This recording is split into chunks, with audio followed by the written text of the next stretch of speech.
Hi, everybody, and welcome to Europhile Live with our segment, Scroods and Dudes. Maddie, how are you? Good. How are you, Monique? Yeah, everything good? Yeah, it's Yeah, been an interesting week, but we'll discuss it everything. has. It has.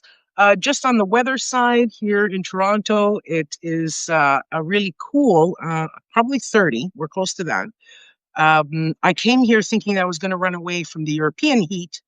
That didn't work out. So I always think we should actually put air conditioning on the dudes section, okay, for at least for me. But let's jump into it, okay, Marty? And Yep. we've got the first one that you're taking this one, okay? Who is the first Scroods of the week or the losers? Go ahead. Yeah, I'm gonna have to go with Foreign Minister Wang of the People's Republic of China, with his most recent statements that he made during the meeting with Kaya Kallas of the Foreign Minister of the European Union, and his statements were published by the South China Morning Post, where he outlined that China could not afford Russia to lose the war. Mm-hmm. And he indirectly actually threatened the European Union as well, stating that if China were to support Russia, either financially or militarily, the war would be over rather quickly. I personally believe that Mr. Wang was exaggerating his country's capabilities. And Mm-hmm. at the same time, I think it's actually a loss for China as well because they clarified their strategic position with regards to the war happening in Europe. Because historically, China used to take advantage of strategic ambiguity, which Yeah. made any kind of action or any kind of planning around them quite difficult. But this time around, they made it loud and clear where they actually stand. Yeah. So it kind of paints the other decisions from uh, other major players, such as the United States, which we'll get to a bit later today, in Mm-hmm. a rather peculiar light, considering where China stands when it comes to the Russian invasion in Ukraine. Yeah. Um, yeah, Yeah. so What you were talking about, the strategic ambiguity, of course, is just to keep everybody guessing. Okay. Now, exactly. obviously, we've been monitoring this stuff let's say in earnest since right the full scale, but even before that, because we know that they signed right protocols before that concerning intelligence sharing and also um, the let's say the control over or cooperation in the info sphere itself. So we know that that was going on. There were many other things. Let's all remember that, especially this came in the week where there was the most intense missile strike, okay, on Kiev and around, okay, all of Ukraine. And they also found, the Ukrainians also found in the Gerin 2, let's say combat drones, the fuselage itself was made in China. So they're really, I mean, we're not surprised at all. We've been saying that China is part of it. We also believe, at least I do, that whenever we're talking about Russia, we should be talking Russia China, okay, and the whole area, right, that is a combatant. That when the EU has to deal, or the US has to deal, it should be with both of them because this is the idea. Now they just came out with it. Let's just put it that way. Yeah, Also, a little aside about the South China, okay, Morning Post. This is all right. Remember, it's under Chinese control. That's why we thought it kind of weird because why is something that is under Chinese control putting out, okay, let's say a news story of this sort? How did it get through? It's a Hong Kong publication. Correct me if I'm wrong, Madi. yes, that is correct. Yes. Yeah, yeah. So it sort of threw us off a bit, and that's the kind of thing that we look at to see who is putting out the actual news item itself, and okay, for what reason. Timing is also really important. So we can move on. So Wang is okay. We've got him out of the way. Then, okay, I'm going to go into something that is to do with internal politics in the UK because I've been following the UK and its politics, and Madi, you have as well, right from, let's say, when Brexit began to be something important or taken seriously. But this has to do with a new party, okay, that, all right, is coming out in the UK. On Thursday, Zara Sultana made an announcement. This was Thursday night. That it was a sudden announcement, actually, that she will co-lead the founding of a new party, okay, with Jeremy Corbyn. Remember that both Jeremy Corbyn and Zara Sultana, she is in the Midlands, if I'm not mistaken, South Coventry. She used to be in the Labour Party, but right, she was suspended from the Labour Party because she opposed the two-child benefit cap and some other decisions that the Labour Party had made under Starmer. So two of these independents, let's say, and also bringing in activists from across the country. Now, what's really funny is that Corbyn didn't even acknowledge this announcement. Okay, I'm listening to the radio as everything is going on. Corbyn didn't come out and say, "Yeah, we're doing this." It wasn't a joint announcement. She just came out with it. Okay, and how this is why I put her and Corbyn on, let's say, the Scrooge list is because basically they're splitting at a time when the center and center of left and left should be united, all right, in order to govern the country itself with all of the problems that the UK is facing and trying to address after 14 years of Tory rule, and these guys come out ready to split, okay, the whole faction on that side. The first thing I thought of, I said, all reform is having a celebration party. And in fact, Lord Kinnock, and this Marty told me I didn't know, Lord Kinnock said, well, they should be renamed the Reform Assistance Party because basically that's what they're doing. Okay, by splitting the poll, you're weakening, all right, labor's hold, okay, on government and also the ability to govern. I'm kind of sure, Maddie, I don't know whether you agree or not, but I'm kind of sure that behind the scenes, we know that 120 Labor MPs, and there was a mini revolt because of some of the, let's say, the cuts that they wanted to do, so on and so forth, that the government wanted to do. And I'm sure that behind the scenes, there's a lot of problems of trying to keep that progressive wing, right, on, let's say, on um, aligned with what Starmer is trying to do. So I don't think things are very easy, okay, behind the scenes. We also saw in Wednesday's Prime Minister questions, the PMQs, there were problems, okay, at that time. So we're going to keep an eye on this. I mean, Zara Sultana is really popular and much more popular, for example, than other like very, very popular a politician. So we'll be keeping an eye to see this kind of thing. And speaking of new parties popping up all over the place, Mari? Yeah. On the list of Scrooge, we have to add Musk and his Yes. new initiative called the America Party. Uh, and ultimately, we're getting it into a territory where Musk is trying to establish a third party in the United States Congress that would potentially break up tiebreakers. And we already see some Russian actors who are closely affiliated with Russian intelligence services trying to get involved into the process. And some of them are even bold to outline their plan of action when it comes to the new party, where they want to decide what kind of laws get introduced in the United States. And it kind of mirrors as well what's happening in the UK because there's a lot of, sorry to jump back to the topic, there's a lot of what I suspect foreign interference because it's taking advantage Yeah. of the entire Israel Palestine conflict pent up anger, which is compiled with the social benefits and social programs cuts. And on Mhm. top of that, we have 14 years of Tories that unfortunately bungled up the economy. Yeah. Uh, and when you have such a explosive combination, especially with some foreign actors who trying to take advantage of the situation, uh, we expect some interesting results, to say the least. And of course, I'm being sarcastic. Keep in Mhm. mind, whenever it comes to Russia or even China, whenever they try to influence either the United States or the UK, they're not attempting to elevate one single party to the That's right. throne, so to speak. Their entire idea is to destabilize the country and neutralize the democratic institutions and undermine the very trust of the people in the democratic institutions. Yeah, I agree. So, 100%. yeah, Yep.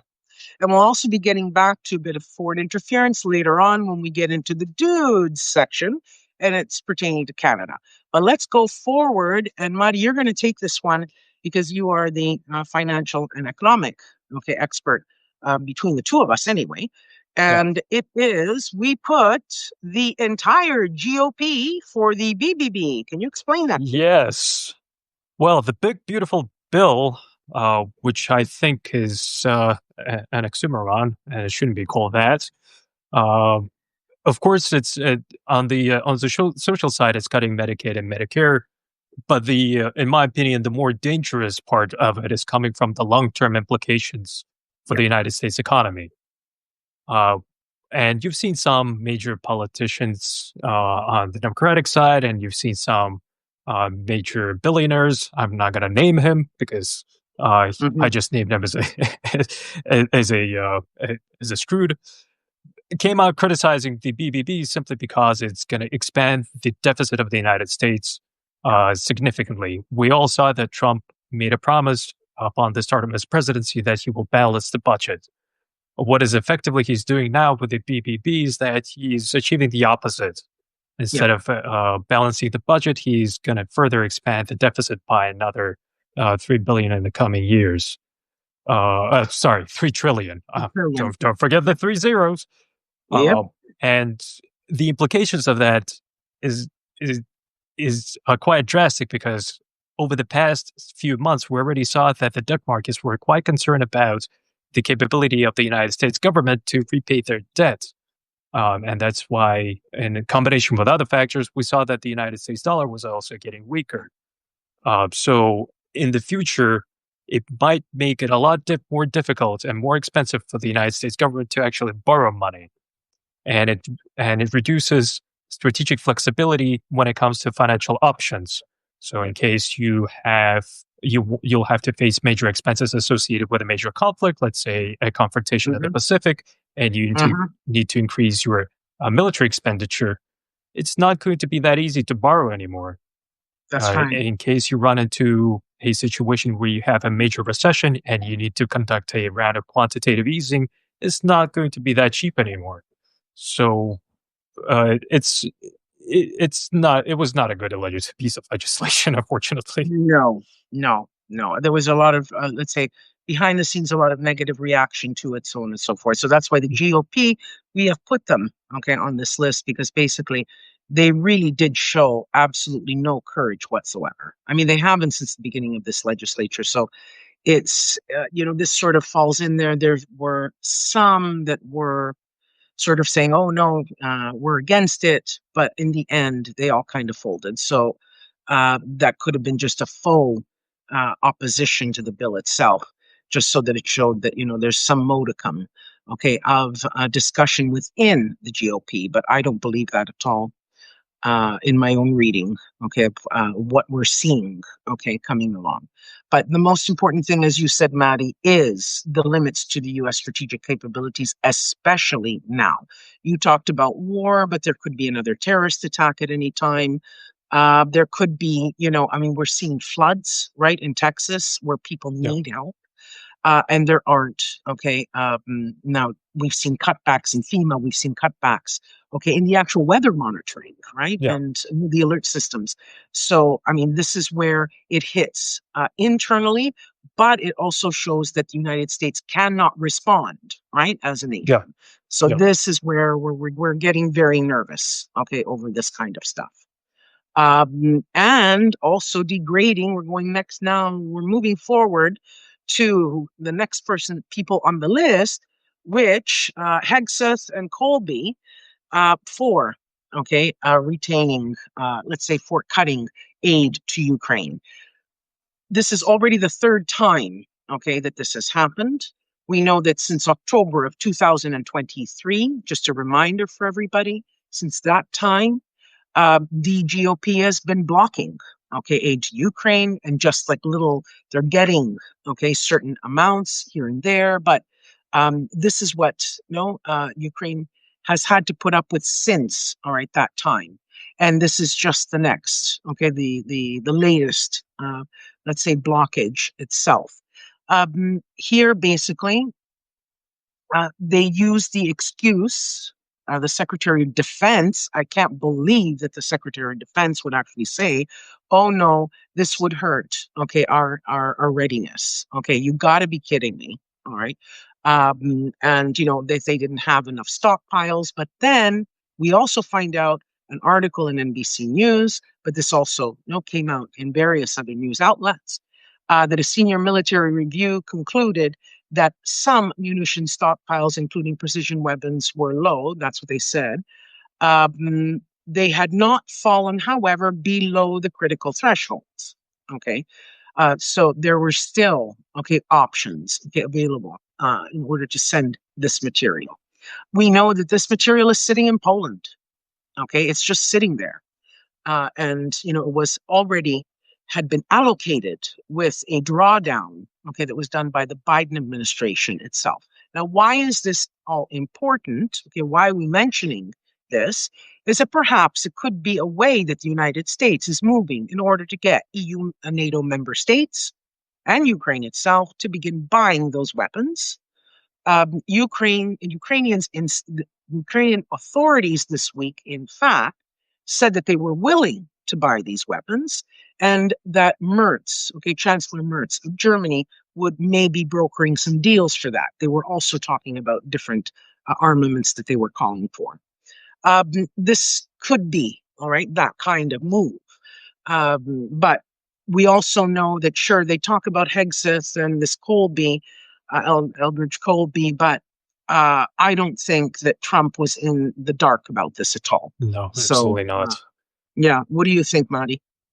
Uh, well, of course, Trump knew everything, and he knows everything. Thinking that a decision like that would be made without advising him I think, is foolish.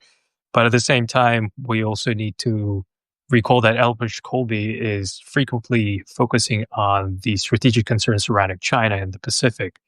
And given everything that we discussed with Foreign Minister Wang just a few minutes ago, in light of those statements made by the Chinese and Europe, I think this decision is especially ridiculous, Hmm. given that China Hmm. is openly siding with Russia at this point.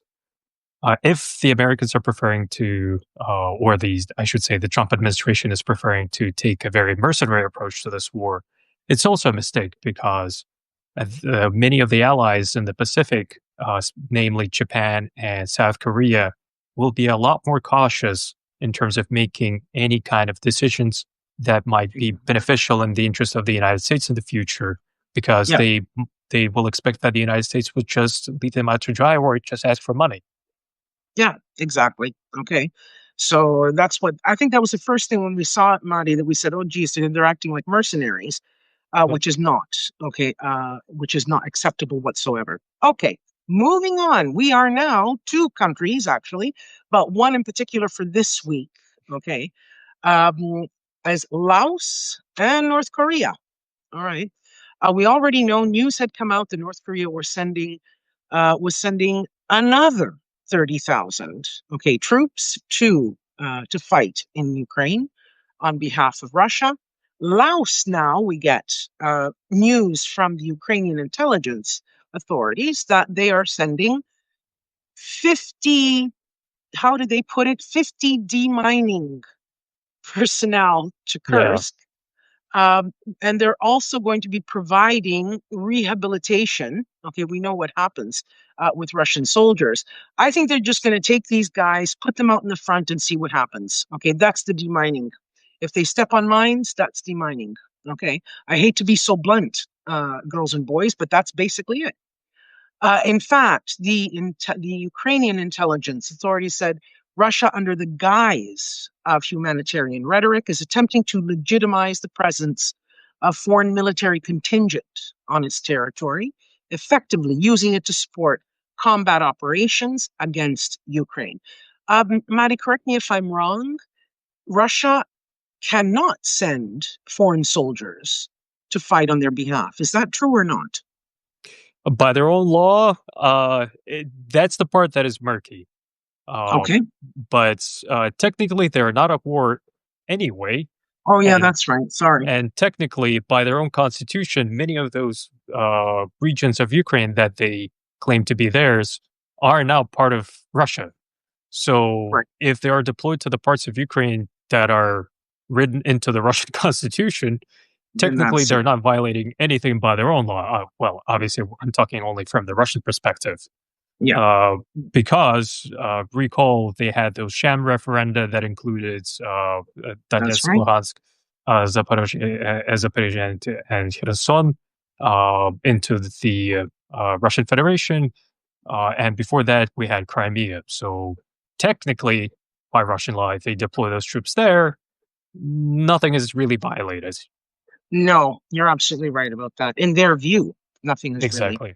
Yeah. violated, and that's the whole thing. So more, okay, on top of say the North Koreans that had already been sent, we know that there are people from men from African nations themselves. We also know that workers um, have been recruited through all sorts of social media and probably in other ways as well to work at the Alebuga, okay, drone factory, okay, in Kurdistan, if I'm not mistaken. So we know that this, okay, they keep bringing in. So we'll be looking at Laos and see what happens, okay, there. So just to recap, we had for the losers, Wang, Corbyn, and Sultana. Then we had the GOP, the whole. Yeah. Okay, I'm really, really uh trying not to swear here. Okay. We've also got Hegseth and Colby and the Trump administration, obviously, for keeping, okay, those weapons from getting to Ukraine and the North Cape, okay, Kim and Laos, all right, as well, Laos as well. So those are okay the losers. Let's get to the winners. Marty, it was slim pickings this week. Yeah, not Okay, much, no, no, there was but no some good of news them are really good. whatsoever. Yeah, yeah. So why don't you kick off, okay, our winners with the first one? We need sort of like those Drum roll. special effects. Yeah, we need Yeah, a drum roll or something. But anyway, yeah. go ahead, Substack Marty. doesn't allow those yet. No, not I'll yet. s- I'll start off with Azerbaijan. Right. We've seen what's been happening for the past a week or so with Azerbaijan and the spectacular unraveling of the relationship between the two countries. Mm, But we have to keep in mind that there was a lot of pent up anger, especially in Azerbaijan, when it comes to Russia, because the Russians shot down one of the airliners earlier this year. It was a flight that was heading from Azerbaijan into Chechnya in yeah. Russia. It was shot by an air defense missile on the Russian side, and as a result, the plane tried to land in Western Kazakhstan, but that's where it crashed, Yeah. and uh, most people on board died. Hmm. The Azeris conducted an investigation, and they concluded that it was the fault of the Russian air defense. That's right. And at the Mm, time, uh, Putin technically did provide an apology, but it didn't really amount to much. And just over a week ago, they tried to arrest two Azeri citizens in Yekaterinburg. And mhm, during the arrest, they were murdered, yeah. which caused an uproar on the Azeri side on their social media. And it resulted in massive arrests on the Azeri side Hmm. of Russian journalists Yeah. working for Sputnik. The Yeah. reason I'm using air quotes because most of those people who work for Sputnik are actually Russian intelligence, and that's where it went from. Azerbaijan itself is strategically important for Russia Yeah. as it provides access to the South Corridor connecting Russia to Iran. So right now, Russia is using the Caspian Sea to access Iran and via Iran access the rest of South Asia and the rest of the world. Hmm. But they also need to complement this access with a rail line that is going through Azerbaijan. As of That's now, right. I suspect the Russians lost access to this rail line, given how decisive the Azeris have been acting. And we also saw reports from the Ukrainian intelligence just a few days ago reporting Hmm. that the Russians decided to expand their military presence in Yeah. Gyumri, Armenia. Yeah. It's an old military base that the Russians had ever since the collapse of the Soviet Union, and they took advantage of their presence there during the multiple Nagorno-Karabakh wars between Armenia and Azerbaijan because, lo and behold, Russia was the primary party that was fanning the flames of the war between Armenia and Azerbaijan. It would seem that the two countries finally realized that they're not exactly each other's enemies because there's only one Mhm. party that was actually winning from their confrontations, and that party would be Moscow. And Exactly. that is why we saw some news that Turkey, Armenia, and Azerbaijan are potentially reaching an Yep. agreement Yep. that would allow them to open the Zanzibar corridor that would Yeah. completely bypass Russia but connect Azerbaijan to Turkey via Armenia. This That's right. corridor might seem minor, but keep in mind it's also connecting uh, Central Asia to Europe. So Right. even though it seems as a minor corridor in the South Caucasus involving small countries, but it's actually connecting a bigger region to the rest of the world as well, because otherwise the options are quite slim. It's either Russia, China, Mhm. or Iran. Mhm. Yeah. So Yeah. having an alternative that is not controlled by any of those major players would be good. Yes. And that's where Turkey, right, comes in. Exactly. And also potentially Israel as well, because they also have a stake Yes. in this area. The Yep. whole we're talking about here, guys, the South Caucasus, okay? And you really do have to study the map. For those of you that don't know much about the South Caucasus, in my view, it's probably one of the hot spots, okay, that we really need to pay attention to. I think I said this even last week.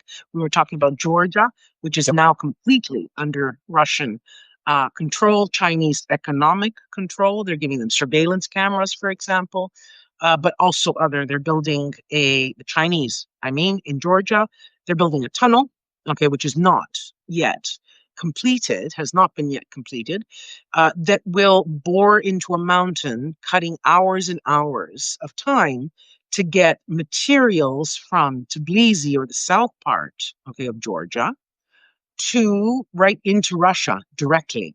Okay. So there's that's it's really this is an area that we're not spending a lot of our attention to on simply because it's unknown, right, to a lot of people. Yeah. Uh, not a lot at all. So, and the Zanzibar corridor, it's this little slip because if you can imagine that in the south part of the Caucasus, stretching from the Caspian all the way to the Black Sea, okay, north of Iran, you've got a whole area up there, and Armenia, okay, there's a tongue that slips right in between, right? The Azeri, okay, border at the bottom. So that's the corridor we're talking about. It was under contention for a very long time, and Turkey brokered that deal. Okay, so Turkey is coming back into the area, and it has right designs on the area in order, right? It's their neck of woods. Okay, there. Extremely important for us because it means the whole southern flank, okay, of the Black Sea, where Turkey is, and then of course, okay, going towards the east. So this is why we mention it, and then it's really really important. Just another thing, that airplane crash happened on the 25th of December, Correct. Yep. 2024. Okay, if I remember that correctly. Okay. So yeah, anything else you want to add here, Marty, before we move on to our next winner? Oh no, I think we should move on because the next one is spicy as well. It is, and right here, homegrown, all right, CSIS, which is Canadian, okay, intelligence services, they put out a warning. Okay, they're a dude of this week. They put out finally, and I say finally, they're getting on top of Chinese coercion and interference in Canada. So they put out a warning to government departments and also universities on Friday, notifying them about a Chinese espionage operation that was in place to gather sensitive opinion. You can go and read the article about it. It was published in the Globe and Mail, but it's also in other publications themselves.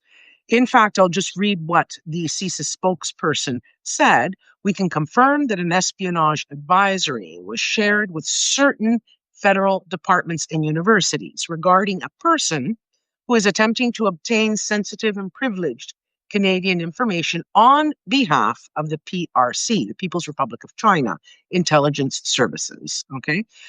So here they were saying that CSIS advised recipients to use extreme caution when dealing with this person and avoid discussing this is kind of funny, avoid discussing confidential and sensitive information with them. I'm going to find out if they actually picked up this person, just threw them out of Canada, which I think that that's what they should be doing. Now, the PRC is considered Canada's top counterintelligence threat. Okay, at this time. Last week, we talked about the intelligence services that put out their report. And in fact, okay, they're top of the list. All right. What they're doing here is basically trying to steal research and technology from Western countries, but they're also putting pressure on the diaspora, which is considerable here in Canada, in order to act on their behalf. So, in terms of either journalists or whatever kind of influence, they try to find influence, people who can influence government and no other authorities. Okay, and also to gather intelligence itself. So I have to say that I'm very happy that this came out, that they are on top. They're starting to get on top of these things because this was something that was pretty much put to the side, not addressed properly by the Canadian intelligence, okay, services. So very happy, okay, to see this kind of thing. And then our last, is it our last? No, second Uh, last. Second last, yeah. Okay. Now we go to the fun part. Go ahead, Marty. You start off. Uh, Next winner? Next winner, the operation that got Major General Gudkov, the deputy commander of the Russian Navy, and also the commander of the former commander of the 155th Brigade of the Russian Naval Infantry of the Pacific Fleet. The same 155th that was convicted, well, not really convicted, but accused and witnessed to commit multiple war crimes in Ukraine.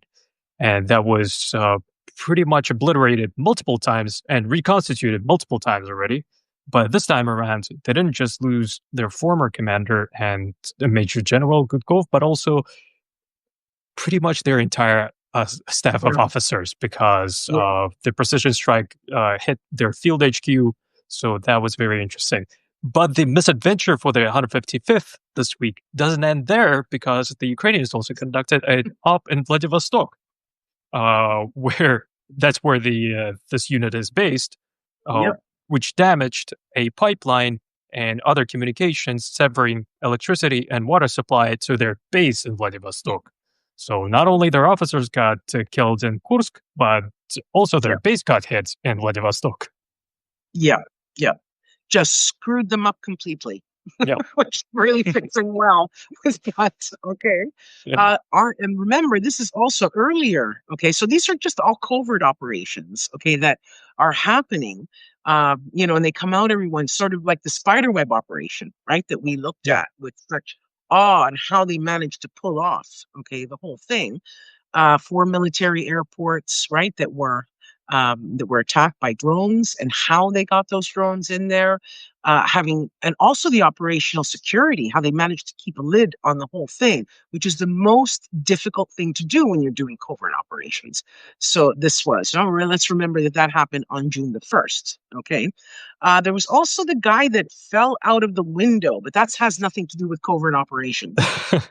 Well, in a sense, it is Just a covert operation. It's a Russian covert operation. it's a rush, Uh, but they don't the get the winner title. Yeah, Okay. they don't get the winner title, but it's a dishonorable mention because the FSB threw out another executive of an oil company, Andrei Badalov. So he's not going to be the first, obviously, and he's not gonna be the last.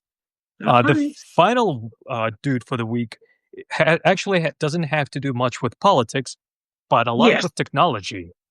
Yeah. Uh, the European Union is making huge strides in the fusion technology. The Wendelstein 7X fusion reactor project in Germany set a new record of a sustained thermonuclear reaction. And I believe they managed to keep the plasma going for 48 seconds. And in Yeah. terms of thermonuclear reactions, that is huge. Yeah, because the most difficult part in a thermonuclear reaction is to maintain the burning plasma without the surrounding material melting. And they achieve that through using superconductive magnets. Uh, in the most simplistic terms, I'm not a scientist. The attempt is to recreate a star using the conditions here on Earth by fusing light elements such as hydrogen with hydrogen or hydrogen with helium or lithium and so on and so forth. And when you fuse those light elements, energy gets released. And it seems that we're making, well, at least Europe is making progress there, and with some scientists claiming that instead of us being finally only 30 years away, as usual, from achieving a thermonuclear reaction, we're now only 15 to 20 years away. yeah. That would be huge. That would Yep. be absolutely huge. I just want to thank Claire Berlinski at the Cosmopolitan Globalist for sending me the story, okay, because I hadn't seen it. We had done a full discussion about all sorts of alternative energy sources with Claire and the whole team there, with some fantastic scientists who had actually know a lot about this, knowledgeable experts on this kind of thing. So they were you know explaining what fusion was, so on and so forth. So just a thank you, to her for having sent the story. Okay, so let's get back here. Two things left. We got to choose Maddie, all right, Yeah. and say why, and then just some housekeeping stuff, okay, towards the end, all right, just to finish off. So, Maddie, who's your Scrooge of the week? Who's the loser? This week is very easy because, in terms of obvious impacts, it's going to be the GOP with a Yeah, big, beautiful bill, and what they're doing to the United States economy. It's not good. yeah, yeah, yeah. I agree with what you've said there because basically, I'm extremely concerned about the economic health of the United States. I know a lot of people, are a lot of people, let's say, who do not wish well, for the United States. I'm not one of those. Okay, so I believe that the economic health in the United States and with a solid democracy, something that's working, is a benefit to the world itself. So when I see that they're goofing around with the economy, I know that it's one of the levers that you need in order to maintain a healthy state, but also defense. That it's one of the most important things. So I'm in agreement with you on there. So GOP this week, okay, and let's go to the winner's circle to the dudes. Oh, yeah. Well, it's actually a bit tougher for me on this one because Yeah, two of my favorite things happened. A Russian general died, and Russian foreign policy is getting shoved around. So it's kind of hard to pick between those two, but I'm going to have to pick Azerbaijan yeah, because the Russians are losing a strategic corridor that they've managed to hold on to ever since the collapse of the Soviet Union. So yeah, potentially it will have very serious long term ramifications for Moscow. yeah. Yeah, I agree 100%. Okay. As I said, this is an important area that we keep an eye on all the time to see what's coming in and out.